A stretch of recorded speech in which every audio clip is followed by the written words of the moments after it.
Hey everybody, we're at the B-17 Alliance Foundation, located in Salem, Oregon.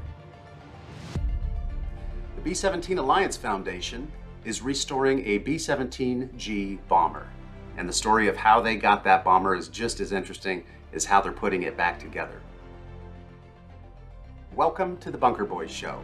If you're even remotely into World War II, you know what to do. Sit back, buckle your seatbelt, and get ready for a wild ride, because we have an incredible episode today. We'll be joined by Jason Scott of the B-17 Alliance Foundation. This is part one of another two-part featurette. So Jason will be back with us in episode 5 in 2 weeks to talk more about the Alliance. The B-17G bomber, Lacey Lady, was purchased by Jason's grandfather, Art Lacey, back in the summer of 1947. I sat down with Jason to talk about his grandfather's experience buying the bomber and bringing it back to Oregon. Yeah, thank you for including us in this project and allowing us to come out and share the gospel of the B-17 Alliance, if you will. What was your grandfather like? What kind of a man was he? Wow, you know, he was a multi-dimensional person. In many respects, I think he was ahead of his time in some things and behind the times and other things. But he was really always a really hardworking individual. He was up early and to bed early and never stopped. You know, I guess nowadays they say he had, attention deficit or something like that. But he really was just a good person, very generous, but he expected a lot out of people, and he wasn't the type of person that would take no very easily at all. Yeah. You know, that was just not in his vocabulary at all. And he was one of those type of individuals that if you told him he couldn't do something, that's the only thing he wanted to do. And he would spend every waking minute trying to disprove to you that whatever he set his mind to, he was going to get it done. So don't tell him no. He didn't like the word no at all.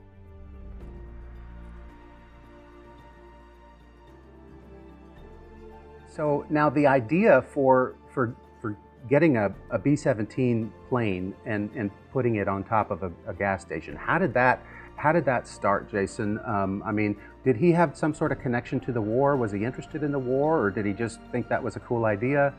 No, the closest he came was he was a civilian engineer for the Army Corps of Engineers. And that was at the end of it. Now, his brother was actually one of ultimately General Schnauz's original AVGs. He really, was very patriotic, as many people were at that point in time. And he also was very interested in aviation and had several planes before he ended up getting the B-17, of which I wish we still had. But, he had, Kenner K5 Sportster. He had 2 T6s, 4 BT-13s, P-51D Mustang, and then ultimately ended up with the B-17G very late in life. Wow, what a collection. I bet you wish you still had those. Yeah, you really couldn't afford to keep those all going, at the time. And especially the P-51, he said it was eating him out of house and home as far as fuel and oil went.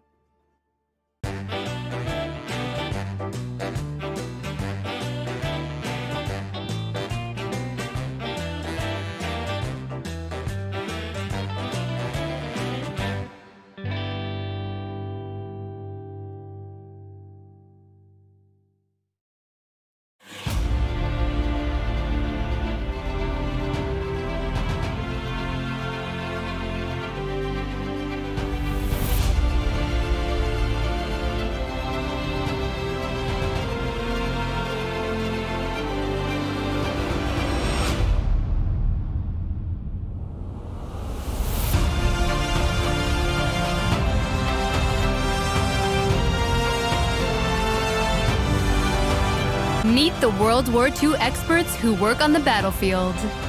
This is the Bunker Boys Show with your host, Tony Cisneros.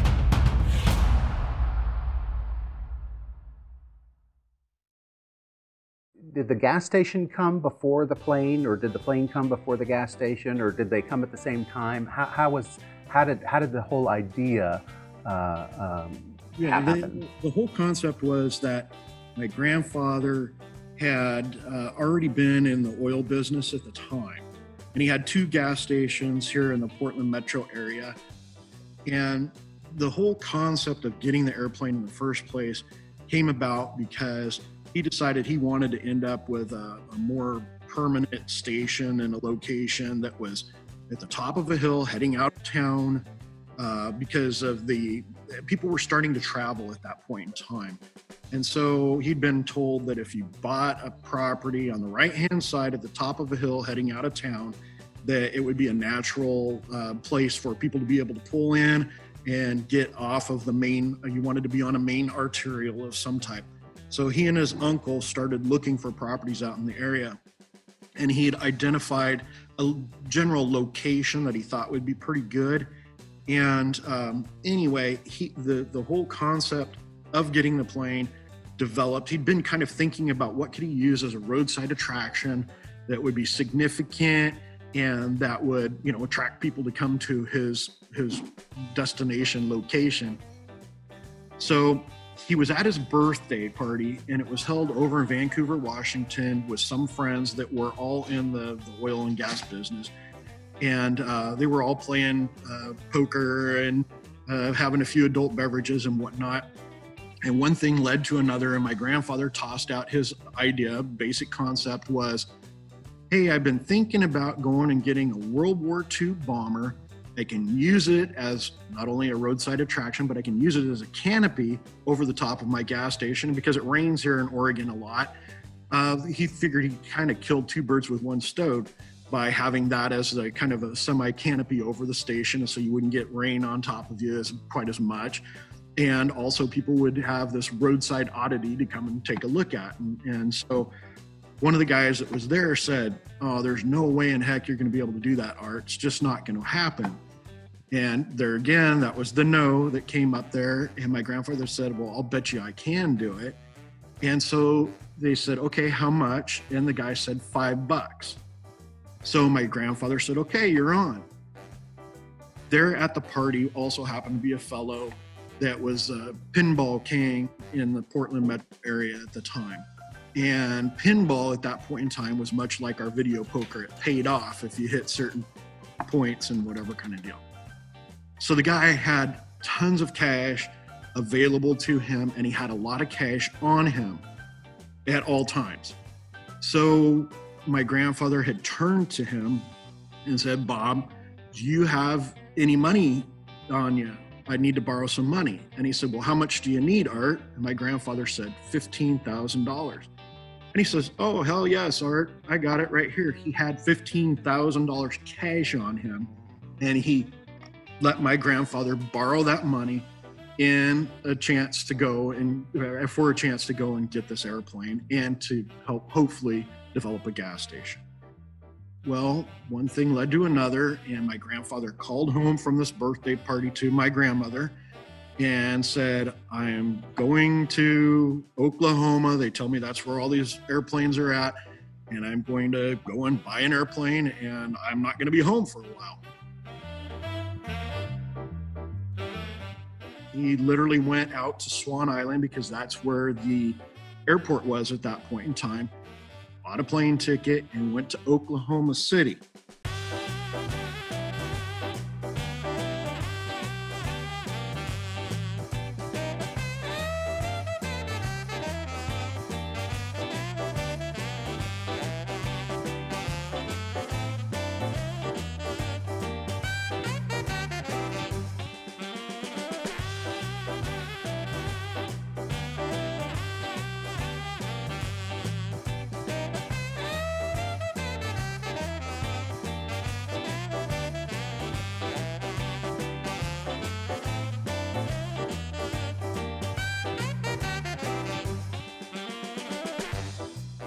So when he got to Oklahoma City, he looked out there at the airport and there were no bombers out there. There was nothing. And so he was a little bit confused because he'd been told that they were there in this area, and he had an acquaintance that had already purchased some war surplus planes. So he had an idea of how much they cost, which was around $13,000. He knew that, going into the situation. So he ended up catching a taxi driver, and he said, "I'm looking for the airplanes. Where are the airplanes at?" And the guy said, "Oh, they're not here in this area. They're actually out in Altus, Oklahoma." And so my grandfather brought on his services, and the guy took him out to Altus. And he said when he arrived there, it was just thousands of planes for as far as the eye could see in either direction. And he said it was just all types of them, but predominantly big bombers. But he said there were other planes there as well. I don't honestly know. He never talked about it. I don't know if he specifically set out to get a B-17. I assume that must have been the deal, because he knew what the cost was for him, basically.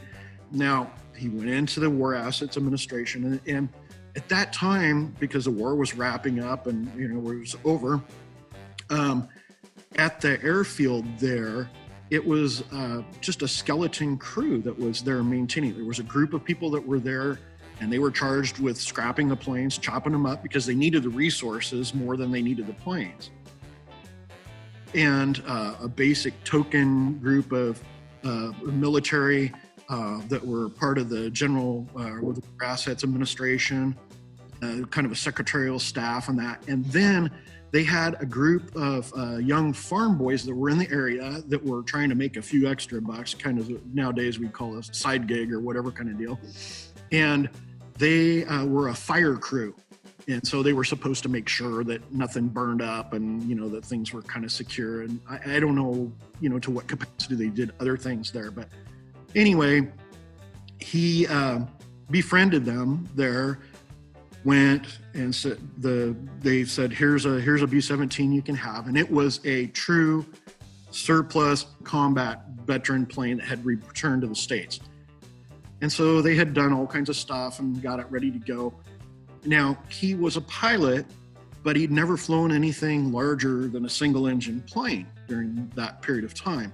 So he took the books and the manuals and everything, and he went through and taught himself on the ground basically how to fly the plane.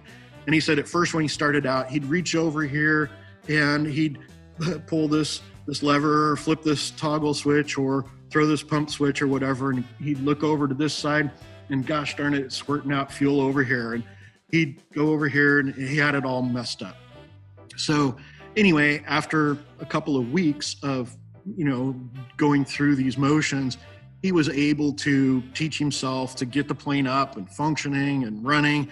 And one of the rules that they had on the airfield at the time was that you always had to have a co-pilot with you. Well, he was by himself at the time and he didn't have that co-pilot. However, one of these farm boys that he'd befriended out there that was the fire crew, his mother was a dressmaker. And so he borrowed a dressmaker's mannequin. He set it in the co-pilot seat next to him and put a jump up cap on it. And he said, for all intents and purposes, the tower was over a mile away. And there was, nobody could tell that there wasn't a real person in the seat with him. So he finally got confidence up that he could go out on the runway and he'd do a high-speed taxi, get the tail up on the plane and act like he was going to take off, and then he'd set it down and turn around at the other end of the airfield and go back and do it again. Well, finally he decided, I've been out here a while, I need to see if I can fly this thing myself. So he went and he said it was just the easiest thing in the world. He just pulled back on the yoke and everything just slowly launched off up into the sky.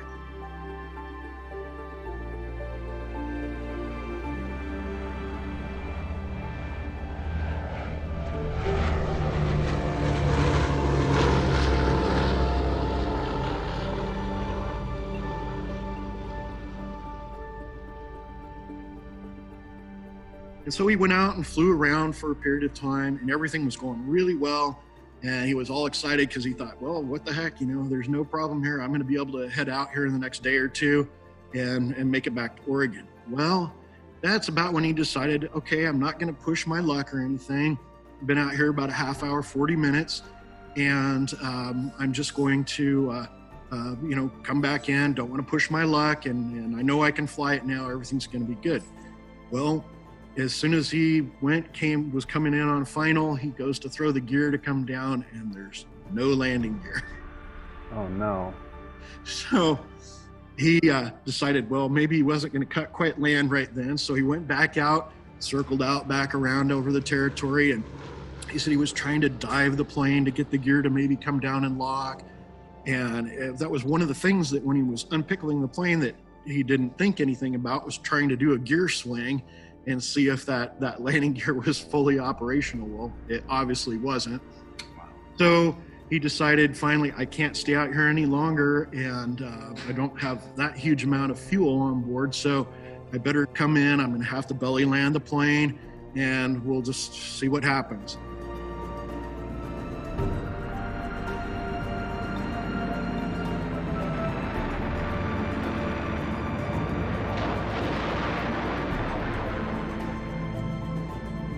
And in his mind, he said he thought that as soon as he heard the ball turret start to hit the ground, he'd shut down the engines and maybe he could salvage the engines off of the plane afterwards. But he said as soon as the ball turret hit the ground, the engines pretty much ground to a halt on the tarmac there. And he said that he slid for what felt like about a mile, and then slid off of the runway and crashed into another parked B-17. Oh. One of the things that he did say he did try to do, because a lot of people know that you can physically hand crank the landing gear down. And he had gone back there and tried to hand crank the landing gear down. But the deal is it's on a jack screw, and it's a really long, about a 4.5, 5 foot long jack screw. And it probably takes maybe 200 turns per side to get the landing gear down. And he said he put it on autopilot and he went back there and was trying to crank it down. I think he just panicked after it didn't just come right down. So anyway, needless to say, he didn't get it down, went in and crashed the plane. So he went into the War Assets Administration office, and the man's last name, I think, was Davey. And he said, Davey, I had an incident out here, a real problem. And the guy started to get up and he says, I crashed my plane. And he says, sit down. He says, I got another one in the process. And so he asked the secretary if she had already typed up the bill of sale for the situation. And she said, no, I hadn't done it yet. And he said, okay, I want you to go down and get in my Jeep, and we're going to go down and pick you out another B-17 right now. So they went down, got in the Jeep, and they went out and they went to this field where it was strictly surplus planes that were basically brand new ones, came from the factory, never left the States. And he went out there and picked out this plane, which is the plane that we have now. And that was the origin of getting that plane. So I came in on the belly with tail down and the nose up. We skidded, I guess I say we, I mean me and the plane, or the plane and I. And, I'd say half a mile. Felt like a lot farther than that. I could see my neck run out about 4 feet and broken about 3 places. Then instead of the plane going right down the runway, it crabbed and off to the side it went, and there sat another B-17. Well, instead of one crashed B-17, I instantly got 2. But the man in charge had a lot of wind damage, so he set these 2 up as wind damage, and we went out and picked the one you seen here. And how did you get this one here? Well, then I got help. I had a couple of boys from Portland come back and fly in with me. I couldn't do her alone. I just couldn't do it. So he got that plane. Everybody was sworn to secrecy. They chopped up the other 2 planes and smelted them down to their parts. And then he was there with that plane. Now, the guy in charge of the field said, hey, you need to get some help out here, because obviously you don't know how to fly the plane well enough yourself, and you're a damn nuisance, and I want you to get the heck out of here. So anyway, he brought out 2 friends, both of them experienced B-17 guys. And they flew out. And he said, hey, and when you come out here, bring a suitcase of whiskey, because Oklahoma was a dry state at that time. So they got out there, He said they, flew out as fast as they could, got there, saw the plane. And anyway, they made their preparations to come home. Well, they asked my grandfather, so Lacey, what are you going to do for fuel for this? And he said, well, I don't really know. I don't have a lot of extra money to get any fuel. And they said, well, we know where there's a whole group of the planes out here. And these were the fire boys and the farmer boys. And they were passing around the jug of whiskey in this big hangar where the plane was. And they said, well, let's just take and get Lacey's plane filled up. So they went and they hooked onto it on the tail wheel with a tractor, and they pulled it around to the different planes, and they used a wobble pump, and they pumped back and forth to fill up the plane. He said they got to the point where it was sloshing out of the tanks on either side. It was so full. So that was the beginning of it. Well, after that, they loaded up the plane, and one of the guys said, well, aren't you going to take a parachute? And he said, hell, I'm so buried in everything now. If the plane goes down, I might as well go with it. So anyway, they took off, and that was their beginning of their journey to head back to Oregon. Amazing.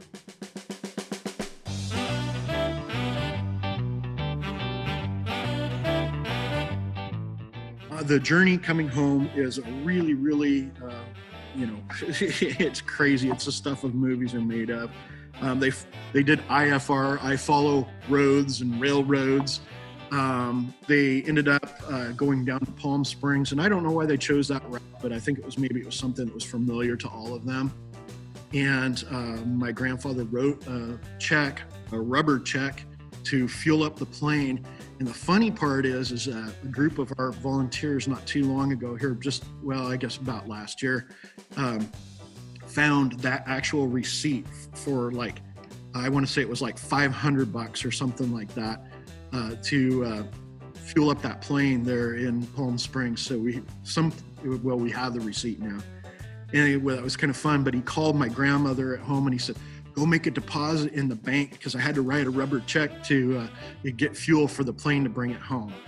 And so anyway, they took off and they got caught in a snowstorm, and my grandfather was down in the nose of the plane. The other two guys were flying, and here they were coming right into a mountain, and they had to divert around it and all that kind of stuff. And so finally they did end up coming in, landing out at Troutdale Airport here.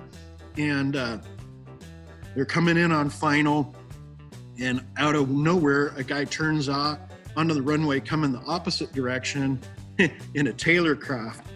And they're like, oh my God, Art, we don't have enough fuel left on board to go around here because they didn't put on that much fuel because he didn't have the money. And my grandfather said, go ahead and land because when we hit him, we're not going to know. So they are coming in. And this guy looks up just as he's about ready to launch, and he sees that they're coming in, and he turned off and went off into the trees and wrecked his plane.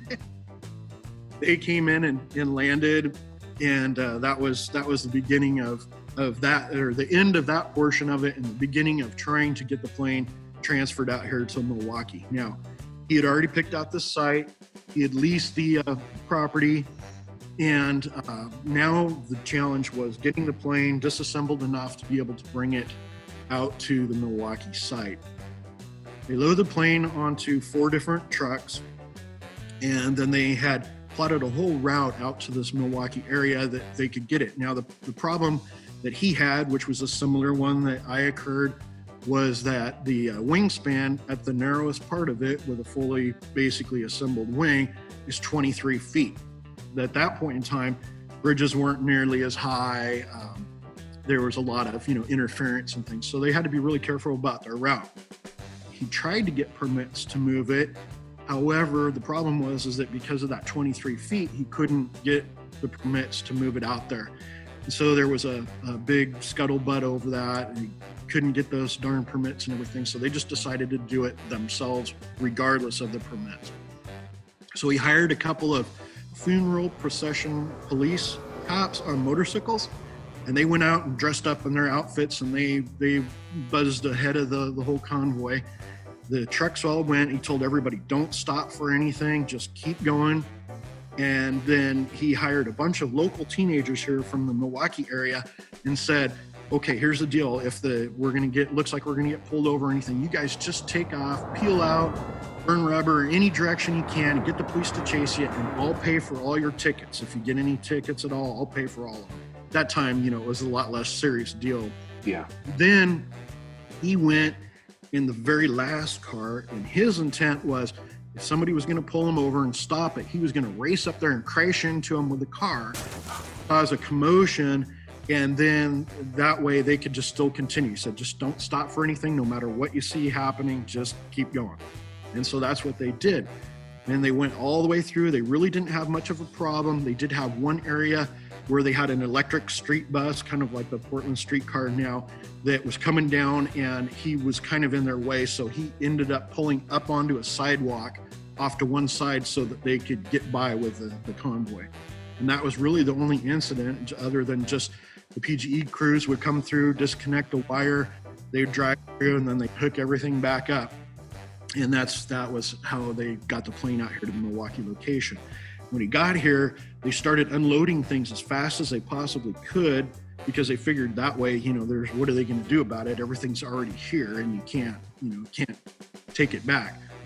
So he said the only regret out of the whole deal he had was right there. They were setting off the different parts and pieces, and a family pulled in, and the guy got out of the car. And he said, oh my gosh, this is a terrible accident, terrible wreck. And he said, was anybody killed? And my grandfather said, yep, everybody on board. And the guy said, oh, geez, that's terrible. Got back in his car and took off down the road. So he said he never got the opportunity to correct that it really wasn't a crashed plane at all. It was one that they had brought in on trucks and had been disassembled.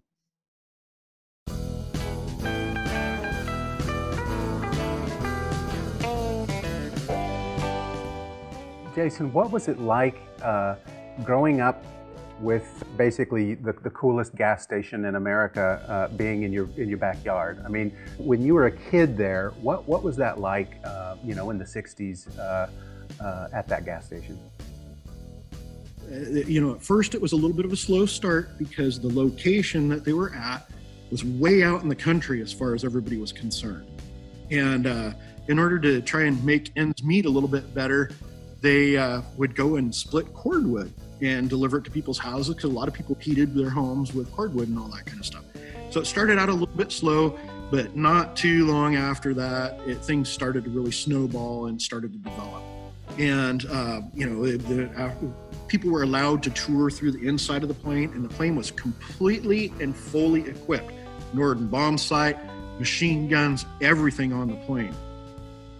You could tour through the plane, everything was going, things were developing and building. And I came on the picture of the scene in 65. We moved to the new station site in 67, and I remember that very specifically.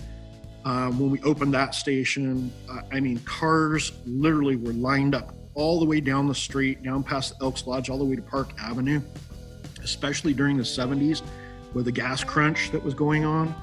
My grandfather always was able to get creative and come up with fuel. He had friends at different parts of the state and that had fuel, and they couldn't get rid of it fast enough. And so he would go and get it. He would drive truck.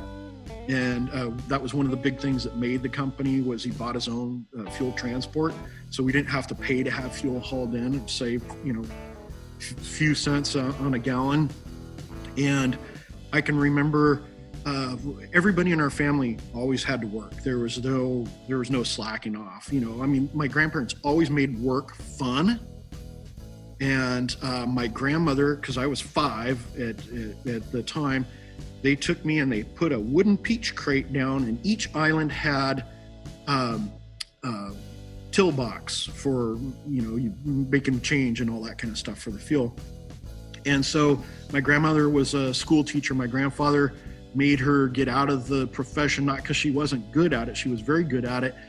But he said that they'd taken the discipline out of the school, and so he didn't want her to be in that environment because there was no discipline, and she couldn't correct the kids, and it was just going to cause problems.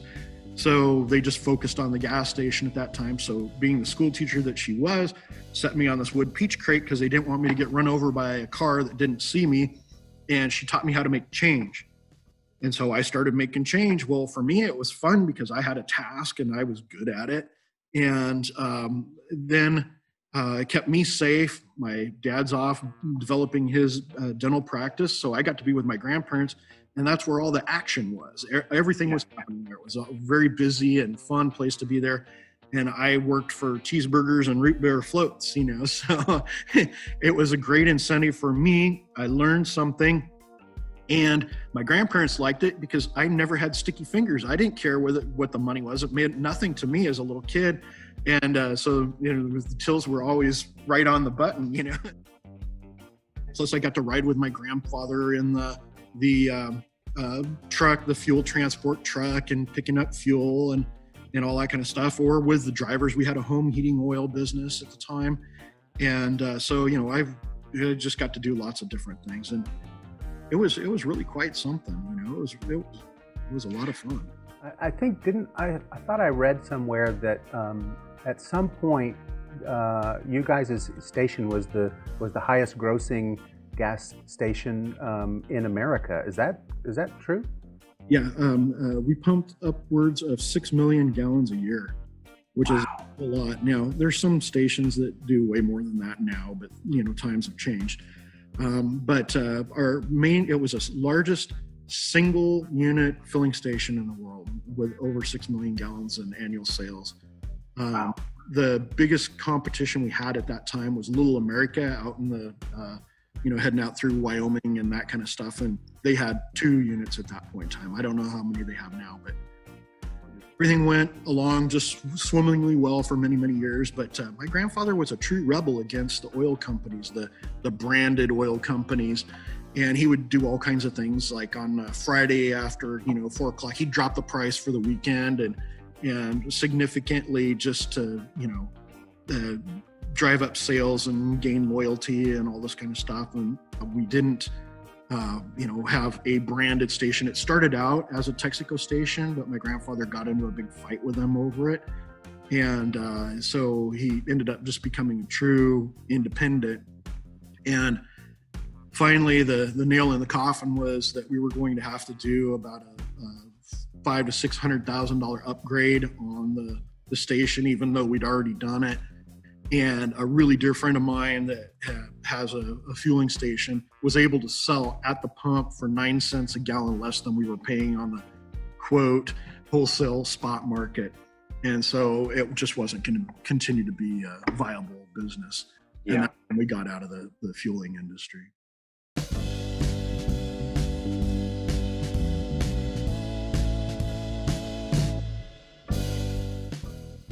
And your family ran the very successful Bomber restaurant, which was part of this whole icon, at the top of the hill there with the Bomber plane, the B-17 up on top of the gas station, and then there was the restaurant. So now I understand the restaurant did recently close, is that correct? But you guys were in business for like almost 70 years? Yeah, 73 years, yeah.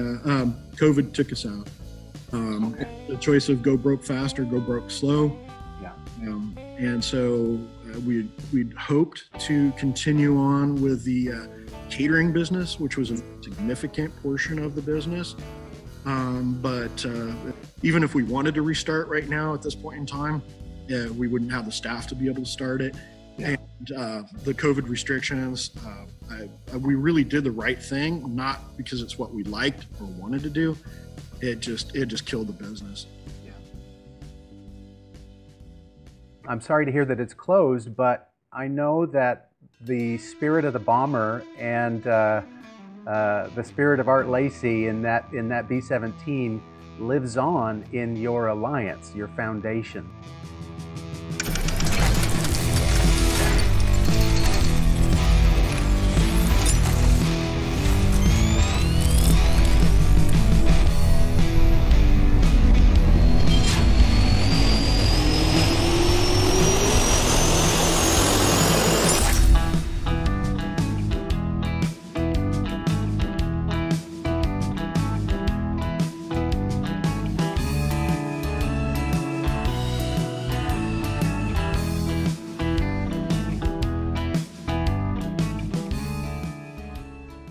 Jason will be back in 2 weeks for episode 5, where he'll talk about the B-17 Alliance, its purpose, its achievements, and of course we'll be including lots of history of the B-17 during World War II. Now we've got some great music by Nashville Exile.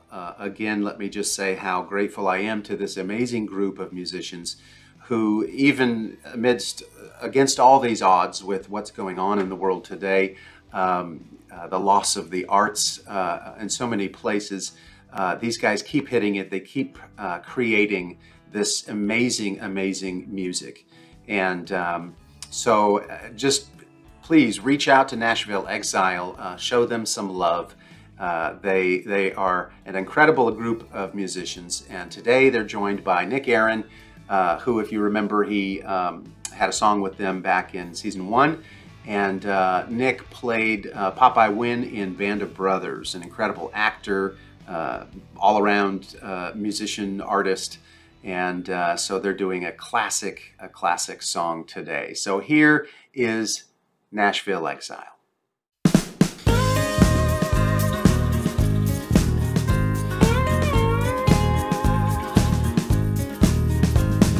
We got married in a fever, hotter than a pepper sprout.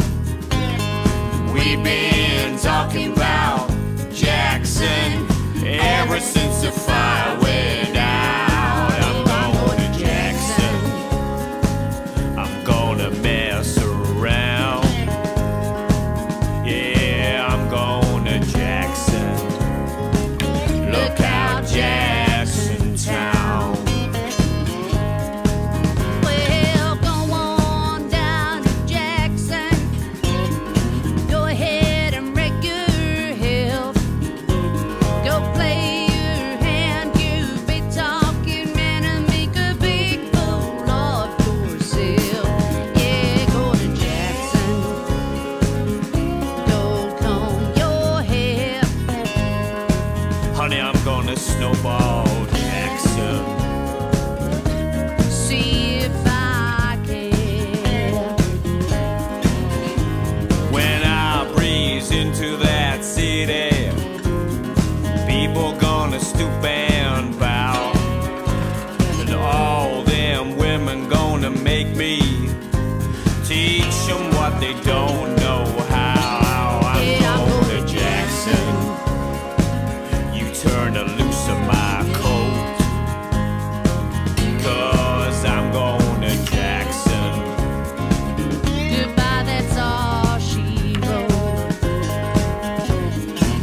I'm gonna laugh at you in Jackson, and I'll be dancing on a pony cake.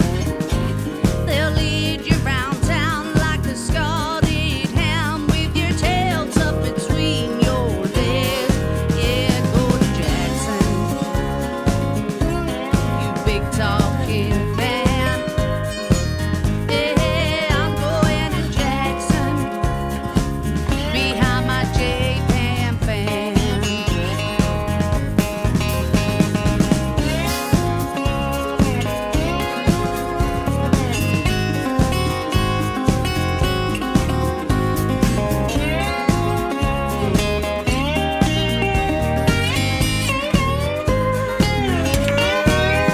Now we got married in a fever, hotter than a pepper sprout.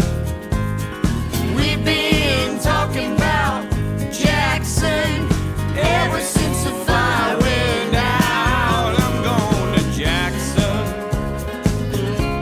and that's a fact. Yeah, we're going to Jackson. Ain't never coming back.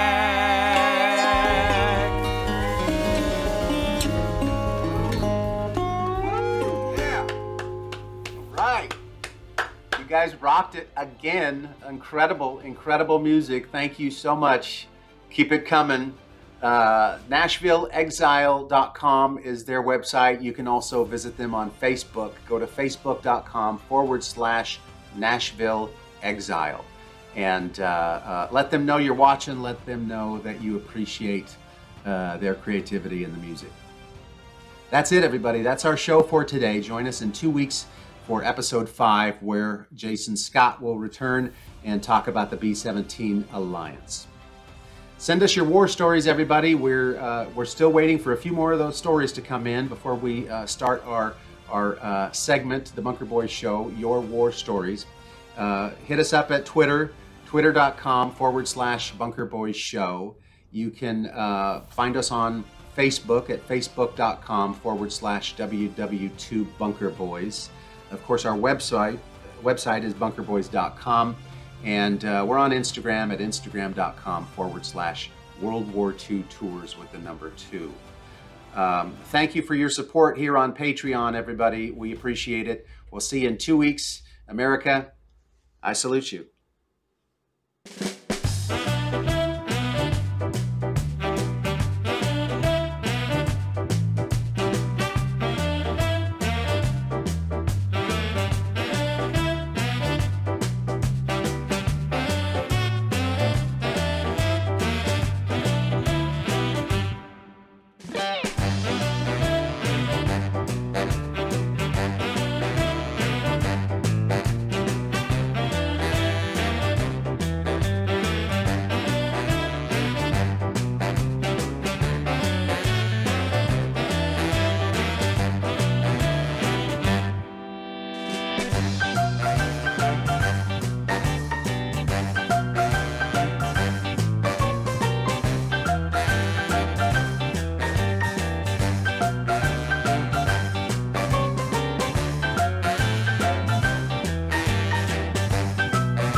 You mean when I clobbered the number 1 bomber?